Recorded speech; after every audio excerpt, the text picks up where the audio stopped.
The colony ship Eternal Dawn floated in the empty space between stars. It was a massive vessel, built to carry thousands of people across the galaxy. But now its engines were dead. Its lights flickered, and inside, 12,000 Valari waited for death. Captain Tarn stood on the bridge and stared at the black void outside. He was tall and thin, like all his people. His skin was silver gray, and his large eyes glowed softly in the dim light. He had not slept in 3 days. None of them had. 3 days ago, the main engines had failed. The mechanics tried everything. They worked until their hands bled, but the damage was too great. The ship could not move. Tarn had sent distress signals to every corner of the galaxy. He begged for help. He promised payment. He offered everything his people had, but no one answered. The void remained silent. Behind him, his navigator Mira sat at her console. She was young, barely an adult by Valari standards. Her silver skin had turned pale from fear. Her glowing eyes were red from crying. "Captain," she said softly, "I am still scanning for any ships in range," and Tarn asked, though he already knew the answer. "Nothing friendly." She paused. Her voice dropped to a whisper. "But the Krath fleet is getting closer. 6 hours now. Maybe less." Tarn closed his eyes. The Krath. The name alone made his blood turn cold. The Krath were monsters. They were a warrior species that lived for conquest and destruction. They were huge, covered in thick scales and armor. They had been hunting the Valari for 300 years. The Valari were not fighters. They were artists and poets. They were scientists and dreamers. They built beautiful things. They wrote songs that could make entire planets weep. But they had never learned to make war. And so they ran. For 300 years, they ran from world to world. Each time, the Krath found them. Each time, more Valari died. Now, only a few thousand remained. The Eternal Dawn carried the last hope of their species, and in 6 hours, that hope would end. Tarn walked slowly through the corridors of the ship. Everywhere he looked, he saw his people. Families huddled together in sleeping areas. Children played quiet games, trying to ignore the fear in their parents' eyes. Old ones sat alone, remembering better times. They all looked at Tarn as he passed. They wanted him to save them. They wanted him to have a plan, but he had nothing. He was just as scared as they were. He reached the medical bay and stepped inside. The room was full of sick and injured Valari. The doctors worked without rest, but supplies were running low. In the corner, a healer named Vek sat with a group of young children. He was telling them a story, trying to keep their minds off the danger. Vek was middle-aged, with kind eyes and gentle hands. He had spent his whole life helping others. One of the children, a small girl with bright glowing eyes, looked up at Vek. "Will someone come to help us?" she asked. Vek's heart broke. He wanted to lie. He wanted to tell her that everything would be fine. But he could not find the words. "I do not know, little one," he said finally, "but we must have hope." "What is hope?" the girl asked. Vek thought for a long moment. "Hope is believing that good things can happen, even when everything looks dark. It is a light we carry inside us." The girl considered this. "My light feels very small right now." "Mine too," Vek admitted. He pulled her close and held her. "Mine too." On the observation deck at the top of the ship, an old Valari named Drin stood alone. He was ancient, well over 400 years old. His silver skin had faded to white. His glowing eyes were dim. But his mind was still sharp. Dren had lived through many tragedies. He had seen planets burn and cities fall. He had lost his family, his friends, and his home. Now he would lose his people. He stared out at the stars. Somewhere out there, a Krath fleet was coming. 12 warships, each one full of soldiers who lived for killing. They would show no mercy.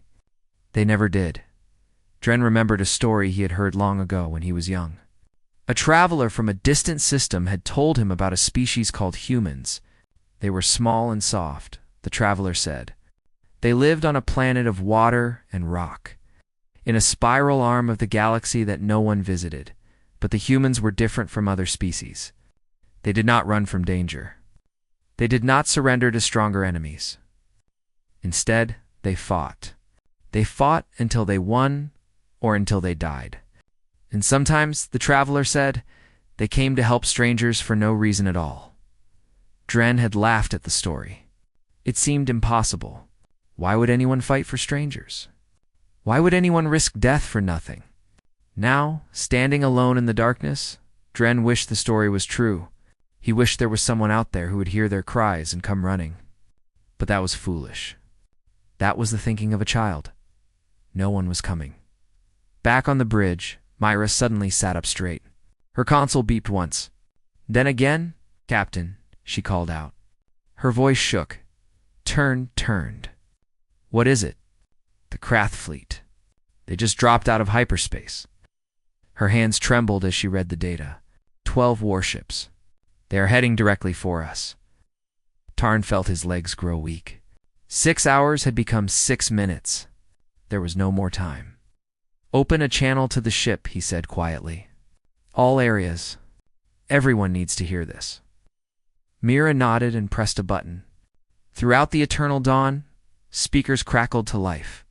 In the corridors and sleeping areas and medical bays, 12,000 Valari stopped what they were doing and listened.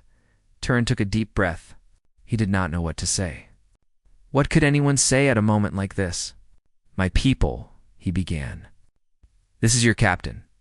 The Krath have arrived. We cannot run. We cannot hide. We have no weapons to fight them. He paused. In the silence, he could almost hear the sound of hearts breaking. I am sorry, he whispered. I am so sorry. And then he ended the transmission because there was nothing else to say. The Krath warships circled the eternal dawn like wolves around a wounded animal. They were massive and ugly, covered in weapons and scars from countless battles. Each ship had been painted with the symbols of conquest. Skulls and chains and burning worlds. On the flagship called the Devourer, Warlord Rock stood on his command deck and smiled.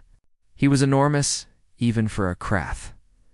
8 feet tall, arms like tree trunks. His face was a nightmare of tusks and scars and cruel yellow eyes. Rock had killed his first enemy when he was a child.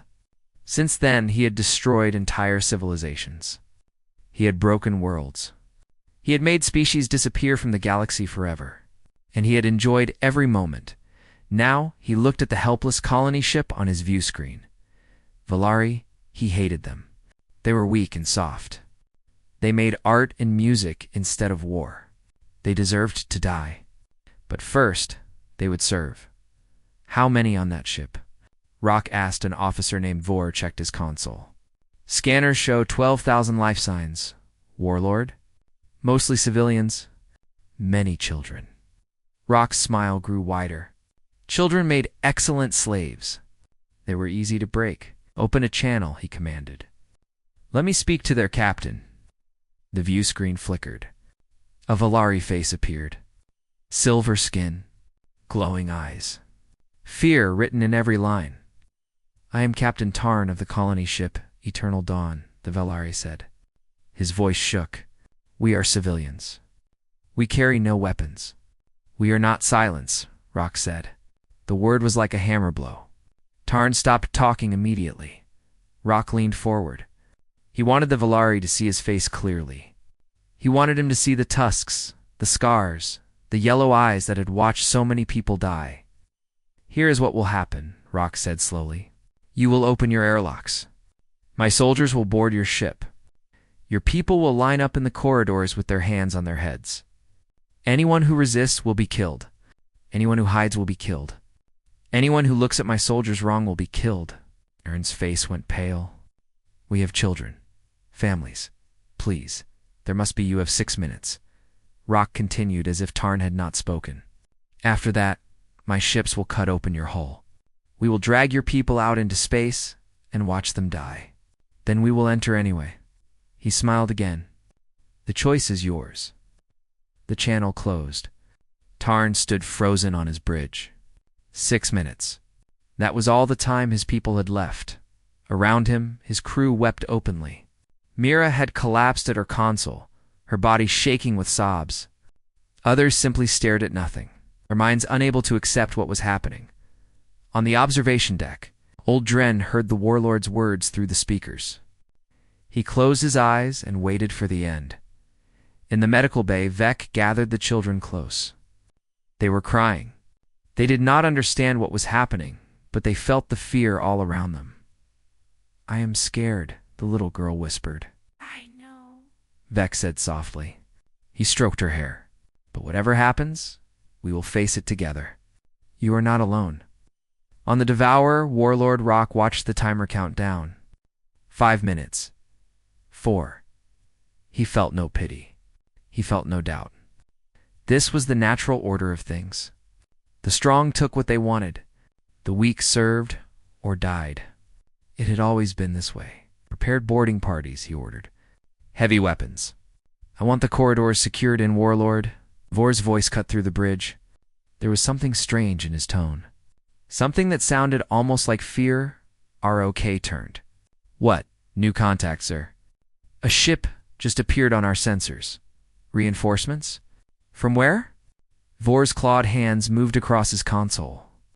His scales had gone pale. "Unknown origin. It came out of hyperspace without warning.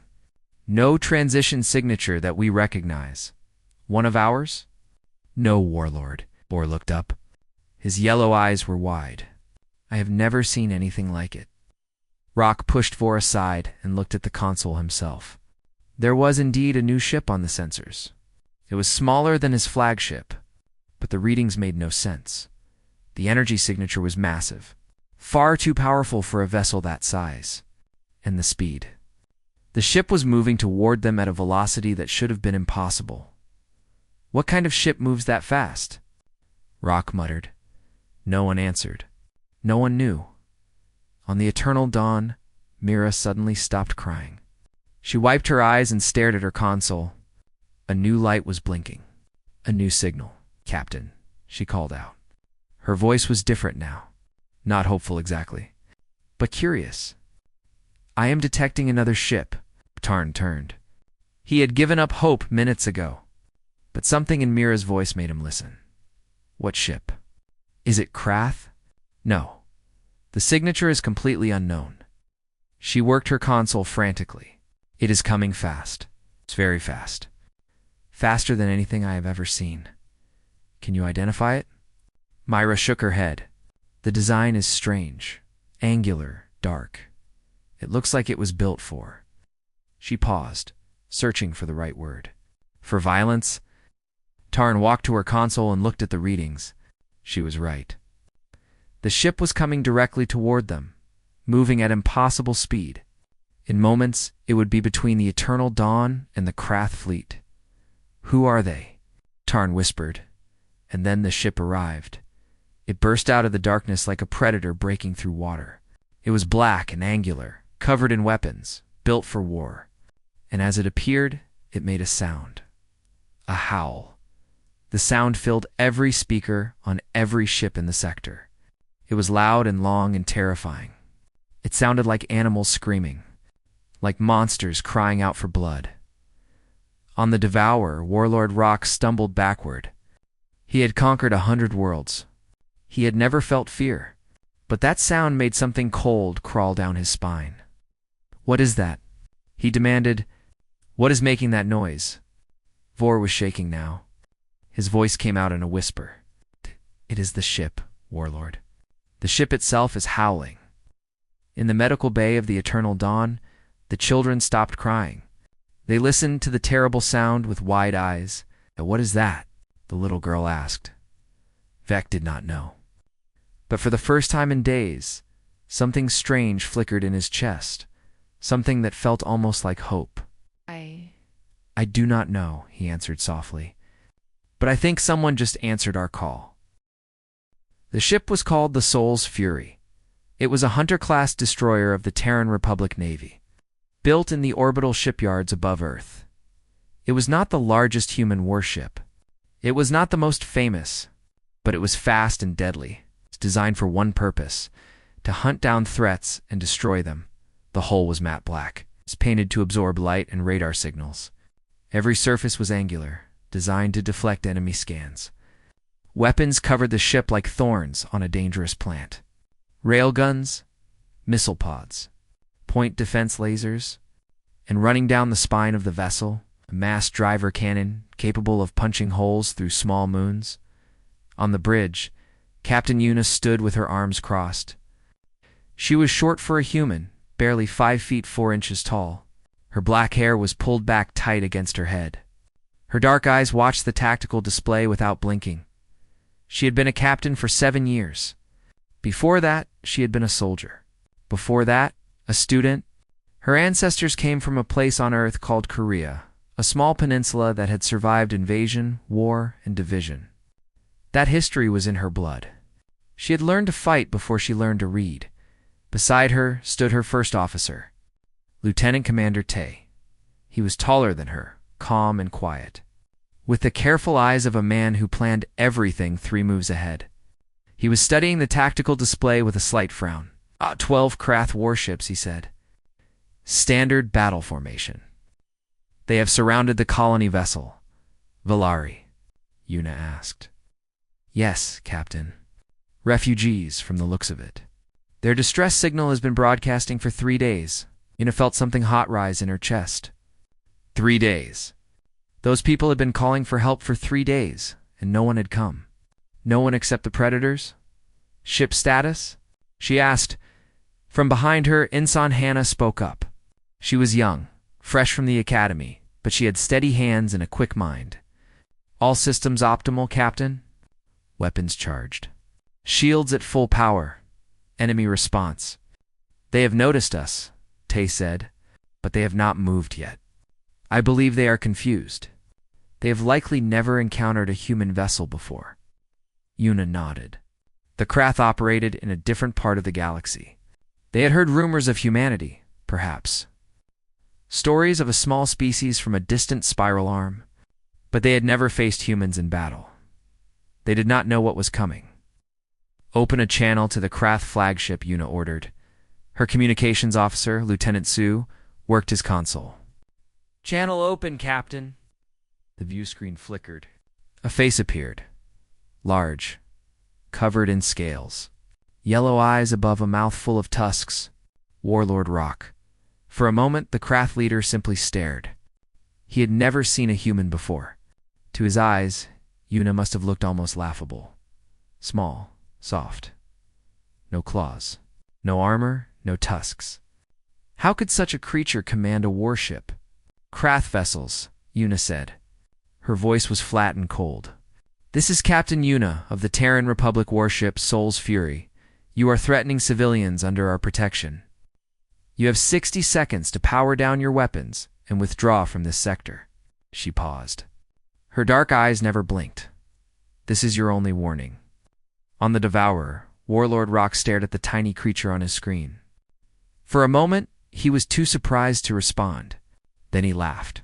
The sound was deep and cruel, like rocks grinding together. One ship, he said through his laughter. You bring one ship against my fleet. What are you, little creature? I am human, Una said simply. And your 60 seconds just became 30. Rock's laughter died. Something in her voice made him pause. There was no fear there, no doubt. Only cold. Absolute certainty. But he was Warlord Rock. He had destroyed 100 worlds. He would not be frightened by a single small ship with a tiny commander. You are either very brave or very stupid, he growled. Let me show you what happens to both. Cut the channel and turn to his bridge crew. All ships, target that vessel and fire. I want it destroyed. The Krath fleet moved as one. 12 warships turned their weapons toward the Soul's Fury. Plasma cannons charged with orange light, missile bays opened. Particle beam projectors hummed with deadly energy. On the human ship, Ensign Hana reported calmly. Enemy ships powering weapons. They are targeting us. Una did not move. Tae. Analysis. Her first officer studied his display. They are using a standard attack pattern. All ships firing simultaneously. Approximately 4 seconds until impact. Evasive pattern Delta, Una said. All hands prepare for combat. The Soul's fury moved to the Krath gunners. It seemed impossible. The human ship was there one moment and somewhere else the next. It twisted and spun through space with movements that seemed to break the laws of physics. The barrage of plasma and missiles and particle beams tore through the void. But the human vessel danced between them like smoke through fingers. On the Devourer, Vor stared at his console in disbelief. "They dodged," he whispered. "All of it. They dodged everything." Warlord Rock's yellow eyes went wide. "That is impossible." But it was not impossible. It was human engineering. Humans built their ships differently than other species. They did not care about efficiency or elegance. They cared about survival. Human reactors ran hotter than any other species dared. Human engines pushed harder. Human pilots trained until their instincts were faster than thought. The galaxy had many warriors. But humans were something else entirely. On the bridge of the Soul's Fury, Una watched the Krath fleet scramble to reacquire their target. They were confused now, scared, good. "Lock weapons on the nearest warship," she ordered. "Let us show them what they are dealing with." Tay's hands moved across his console. "Firing solution ready, Captain." Una smiled. It was not a kind smile. Fire. The main cannon of the Soul's Fury spoke. A single round of solid tungsten, accelerated to a fraction of the speed of light, crossed the distance between the ships in less than a heartbeat. The Krath warship did not explode. It simply came apart. One moment it was there. The next moment, it was an expanding cloud of vapor and debris. Silence fell across the sector. On every ship, Krath and Volari alike, people stared at what had just happened. One shot. One shot had vaporized a warship. On the eternal dawn, Captain Tarn gripped the edge of his console until his silver fingers turned white. "What are they?" he breathed. Myra shook her head. Her eyes were wide with wonder. "I do not know, but I think they are on our side." On the Devourer, Warlord Rock felt something he had not felt in centuries. Fear. "All ships," he roared, his voice cracking. "Attack. Destroy that vessel." Now. The battle had begun. The Krath fleet attacked with everything they had. 11 warships unleashed their weapons at once. The void lit up with plasma fire and missile trails. Energy beams sliced through the darkness like burning knives. It was enough firepower to crack a planet.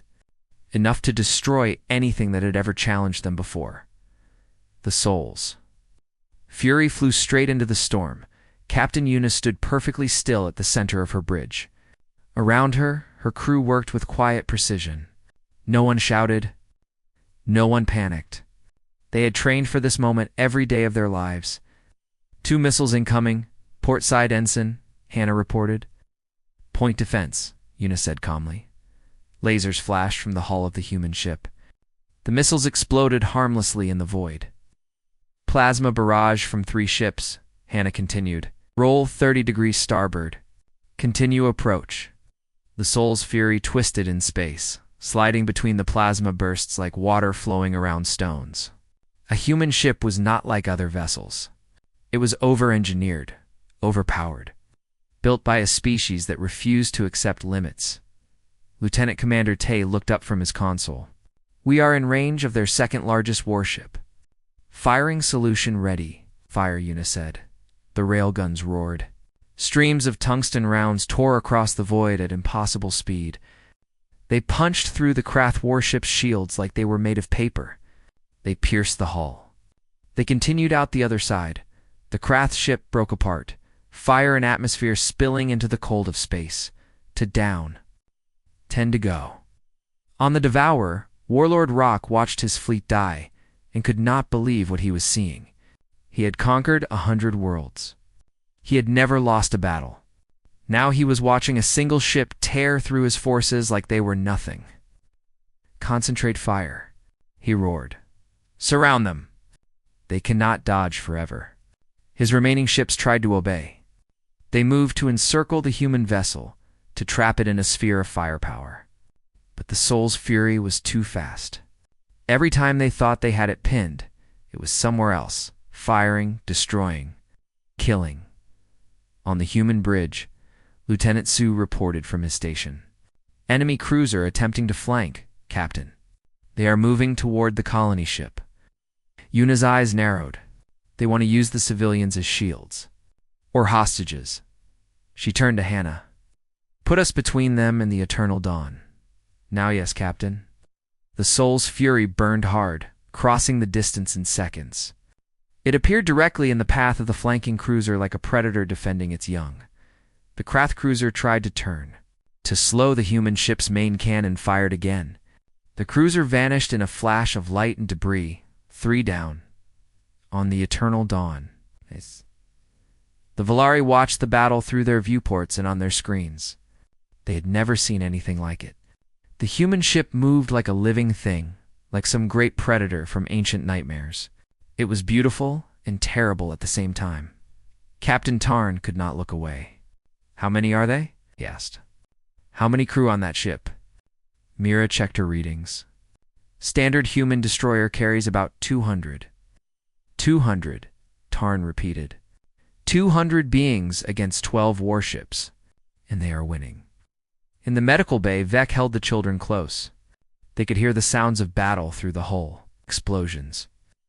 The hum of weapons fire. The groans of straining metal. Are we going to die? The little girl asked. Vec looked at her. For the first time in days, he smiled. No, little one. I do not think we are. Back in the battle, the Soul's fury continued its dance of death. A Krath destroyer tried to ram them. Yuna ordered a hard roll, and the enemy ship passed close enough to scrape paint. As it went by, the human gunners fired directly into its engine section. The destroyer spun away, dead in space. 4 down. 2 more Krath ships tried to flee. They turned away from the battle, engines at full power. But human ships were faster. Always faster.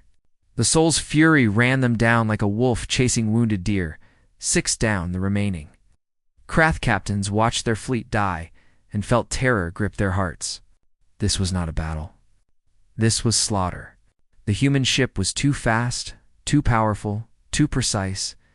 They could not hit it. They could not escape it. They could only die. One by one, they tried to surrender. They cut their engines. They powered down their weapons. They broadcast messages begging for mercy. Captain Yuna listened to each message. She thought about what these creatures had done to the Volari. She thought about the 12,000 refugees who had waited 3 days for help. She thought about the children in that colony ship. Terrified and alone, she showed no mercy to the ships that had been attacking. But she allowed the surrendering vessels to power down completely. Her crew would secure them later, in 15 minutes. 11 Krath warships had been destroyed or disabled. Only the Devourer remained. On the Krath flagship, Warlord Rock stood alone on his ruined bridge. His officers were dead. His ship was burning. Warning lights flashed red in every direction. He stared at the human vessel through his cracked view screen. It floated before him like a nightmare made real. Small, angular, deadly, a channel opened. The human captain appeared on his flickering screen. Warlord Rock, Yuna said. Her voice was calm. Almost gentle. Your fleet is gone. Your ship is crippled. Surrender, and your surviving crew will be taken prisoner. They will be treated fairly. Rock felt his claws dig into his palms. Surrender. He had never surrendered in his entire life. He was Warlord Rock. He had broken worlds. But what choice did he have?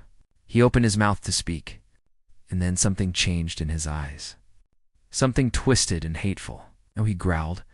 If I die, I take you with me. He turned to his weapons console and began entering commands. Yuna recognized what he was doing immediately. He was overloading his ship's reactor, creating a bomb big enough to destroy everything in the sector, including the eternal dawn, Captain Tay said urgently. He is going to... I know. Yuna's voice was ice. Target his reactor section. Fire everything we have. The Soul's fury unleashed its full arsenal. Railguns, missiles, the main cannon. Everything hit the Devourer at the same time. The Krath flagship exploded. The blast wave rushed outward, but the Soul's fury had already moved, positioning itself between the explosion and the colony ship. The human vessel took the impact on its shields, absorbing the force that would have killed 12,000 innocent people. The shields flickered, held, then went dark. Silence fell across the void. On the bridge of the Soul's fury, warning lights flashed. One engine was offline. There were hull breaches along the port side. 17 crew members were injured, but they were alive. All of them, and behind them. The Eternal Dawn floated safely in the darkness. Captain Yuna looked at the debris field that had once been a Croth fleet. 12 warships. 11 minutes. The battle was over. Damage report, she said quietly. Engine 2 is offline, Tay reported. Hull breaches on decks 4 and 5 sealed. 17 wounded, no fatalities.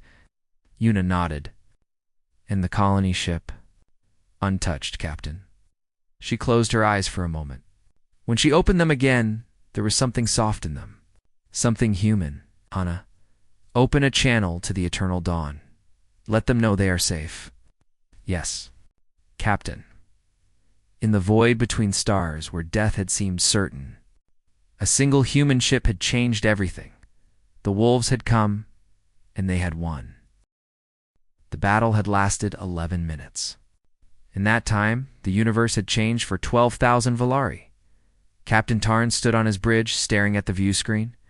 The Krath fleet was gone. All of it. Destroyed by a single ship from a species he had never met. His hands were shaking. His eyes were wet with tears he did not bother to hide. The view screen flickered. A face appeared. Small, soft-skinned, dark eyes that had just watched 12 warships die. Captain Yuna of the Soul's Fury. Captain Tarn, she said. Her voice was different now, softer, warmer. We are the Terran Republic. We received your distress signal 3 days ago. We came as fast as we could. I am sorry it took so long. Tarn tried to speak. His voice broke. He tried again. You came, he managed. We called for help, and you came. No one ever comes. Always come, Yuna said simply. If you are in trouble, if you need help, that is what we do. It is who we are. Tarn did not understand. The galaxy was cruel. The strong took what they wanted. The weak suffered and died. That was how things had always been. Why would anyone risk their lives for strangers? I do not understand, he admitted. Why? Why would you fight for us? You do not know us. We have nothing to offer you. Why would you come? Yuna was quiet for a moment. On the view screen, Tarn could see her thinking. Choosing her words carefully. A long time ago, she said, my people lived on a small planet called Earth. We were not the strongest species. We were not the fastest. We did not have claws or armor or natural weapons. But we survived. We survived ice ages and famines and wars. We survived because we learned to work together, to protect each other, to fight for those who could not fight for themselves. Her dark eyes held a light that Tarn had never seen before. We do not help others because we expect something in return. We help because it is right, because we know what it feels like to be alone and afraid, because we believe that everyone deserves a chance to live, even strangers, even people we have never met. Tarn felt more tears fall down his silver cheeks. He did not try to stop them. Thank you, he whispered. Thank you. Yuna smiled. It was a small smile, but it was real. You are welcome. Now, let us get your ship repaired. We will escort you to safety. Over the next few hours, the Soul's Fury moved into position beside the Eternal Dawn. Human engineers studied the broken Valari engines and began to work. Human medical teams prepared to shuttle supplies to the colony ship. On the observation deck, Old Dren stood at the window and watched a human shuttle approach. His ancient heart beat faster than it had in decades. The airlock opened. A human stepped through. He was young, with kind eyes and gentle hands. He wore the uniform of a medic, and he carried containers of supplies. His name badge said Jin. Gin looked around the observation deck. He saw Dren, standing alone, and walked toward him. "Hello," Jin said. His accent was strange, but his smile was genuine. "We are here to help. Is anyone hurt?" Dren reached out with trembling fingers. He touched the human's arm. He felt warm skin and solid muscle. Real. The human was real.